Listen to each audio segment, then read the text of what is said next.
Warga Kota Ambon banjiri Jembatan Merah Putih dalam rangka jalan pagi. Udara pagi yang sejuk dan segar ditambah banyaknya para pejalan pagi membuat suasana terasa lebih menyenangkan.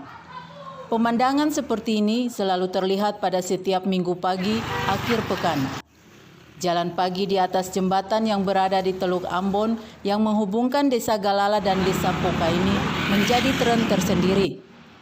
Terlihat tidak sedikit para pejalan pagi datang bersama sanak keluarga. Bahkan ada juga kelompok jalan pagi seperti dari Kerukunan Masyarakat Luhuhua Mual KMLH Ambon dengan penuh keceriaan. Saudara, beginilah aktivitas masyarakat Kota Ambon di pagi hari, khususnya di akhir pekan. Mereka melakukan aktivitas dengan jalan pagi di JMP. Jalan pagi akhir pekan di atas JMP menjadi kepuasan tersendiri. Selain udaranya yang sejuk, juga bisa berselfie dengan pemandangan Teluk Ambon.